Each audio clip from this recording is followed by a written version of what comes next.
రీసెంట్గా జరిగిన IPL match లాగే చాలా టైట్గా క్యూరియాసిటీగా టీమిండియా కోచ్ పదవి ఎంపిక కూడా సాగుతోంది.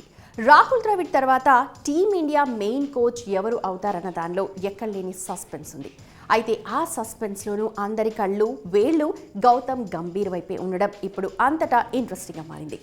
అయితే ఇందులోనూ చిన్న కన్ఫ్యూజన్ ఉండడం, బీసీసీఐ ఆఫీషియల్స్ నుంచి ఈ విషయంగా హింట్ రావడం ఇప్పుడు సోషల్ మీడియాలో హైలైట్ అవుతుందని చెప్పాలి.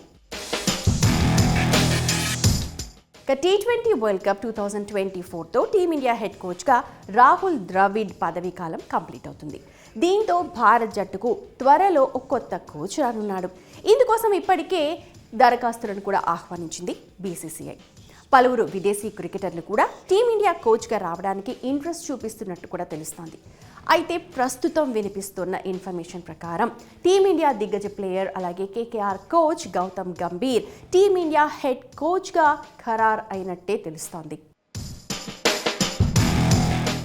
ఐపీఎల్ 17th సీజన్లో గౌతమ్ గంభీర్ నేతృత్వంలోని కోల్కతా నైట్ రైడర్స్ ఛాంపియన్గా నిలిచింది. అంతకుముందు 2014లో గంభీర్ నాయకత్వంలో కేకేఆర్ ఐపీఎల్ ట్రోఫీని కైవసం చేసుకుంది.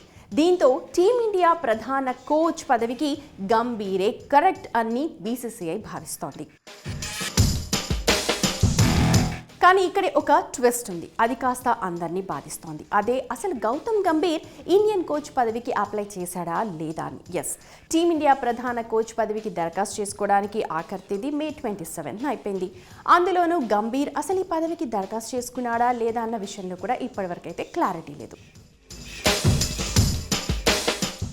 క్రిక్ బజ్ రిపోర్ట్ ప్రకారం ఇప్పటికే భారత్ జట్టు ప్రధాన కోచ్గా గంభీర్ ఎంపిక జరిగింది.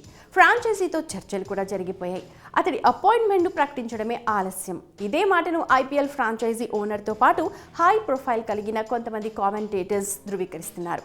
కేకేఆర్ మెంటర్గా గంభీర్ చేసిన కృషి అతన్ని ఈ పదవికి తీసుకొచ్చింది అని వాళ్ళు అంటున్నారు.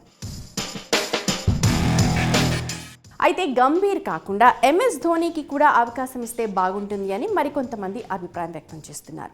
అయితే ప్రస్తుతం అతను సిఎస్కేకు ప్రాతినిధ్యం వహిస్తున్న విషయం తెలిసిందే. దరఖాస్తు చేసే వ్యక్తి అంతర్జాతీయంతో పాటు అన్ని ఫార్మాట్ల క్రికెట్ నుంచి రిటైర్ అయి ఉండాలి. కానీ ధోనీ ఇంకా ఐపీఎల్లో కంటిన్యూ అవుతున్నాడు. సో ధోనీ ఈ రేస్లో లేనట్టే. సో గౌతమ్ గంభీర్ ఇండియన్ కోచ్గా ఫిక్స్ అనేది కూడా నేరుగా బీసీసీఐ అఫీషియల్ నుంచే హింట్ వస్తోంది. సో లెట్స్ సీ ఏం జరుగుతుందో. అఫీషియల్గా అనౌన్స్మెంట్ అయితే రావాల్సి ఉంది.